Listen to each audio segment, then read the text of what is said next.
Halo semuanya, kembali lagi dengan saya Salsabila Arifah Rahman. Kali ini saya ingin mengajak kalian membedah sebuah buku yang benar-benar mengubah cara pandang banyak orang mengenai kekayaan dan kebahagiaan. Buku ini berjudul The Psychology of Money atau Psikologi Uang. Buku karya Morgan Housel ini merupakan salah satu literatur finansial yang paling fenomenal. Buku ini terdiri dari 262 halaman pada edisi terjemahan Indonesia. Buku ini tidak memberikan rumus matematika yang rumit, tetapi mengajak kita menyelami sisi psikologis di balik setiap keputusan keuangan yang kita buat. Di video kali ini, kita akan fokus membedah bab 1 yang berjudul Tak Seorang Pun Gila. Judulnya saja sudah menarik bukan? Mari kita bahas kenapa Housel berani bilang seperti itu. Seringkali kita melihat orang lain mengambil keputusan finansial yang menurut kita sangat bodoh atau beresiko. Tapi, Morgan Housel memulai bab ini dengan premis yang kuat. Hampir tidak ada orang yang membuat keputusan finansial murni berdasarkan data. Setiap keputusan keuangan yang diambil seseorang sebenarnya dilakukan di meja makan atau dalam rapat keluarga. Keputusan itu dipengaruhi oleh pandangan unik mereka terhadap dunia, ego mereka, rasa bangga, hingga sejarah hidup masing-masing.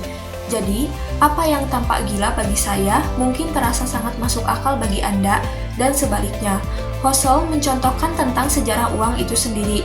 Raja Alyatis dari Lydia mungkin sudah menciptakan uang resmi sejak 600 sebelum Masehi.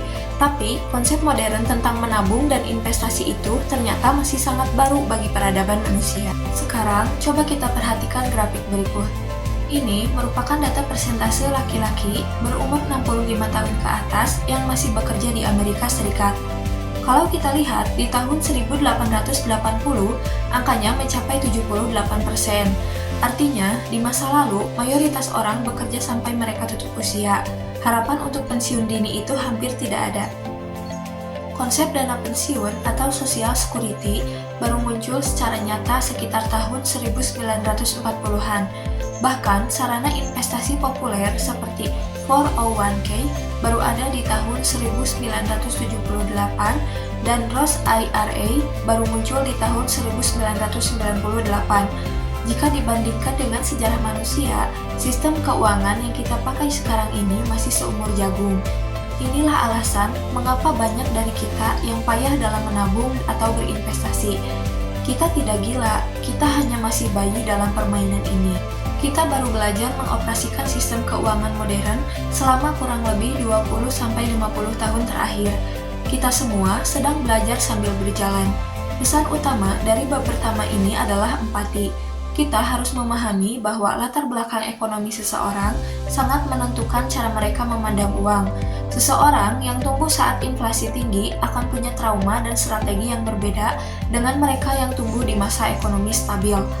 Housel juga menutup bab ini dengan kalimat yang sangat menenangkan, yaitu kita semua melakukan hal yang tampak gila dengan uang, karena kita semua relatif baru dalam permainan ini. Pengalaman unik kita masing-masinglah yang membuat keputusan itu merasa masuk akal pada saat tertentu. Jadi, sebelum kita menghakimi keputusan orang lain atau menyesali keputusan masa lalu kita sendiri, ingatlah bahwa kita semua sedang berusaha melakukan yang terbaik dengan pengetahuan yang kita miliki. Sekian penjelasan bab 1 dari buku The Psychology of Money.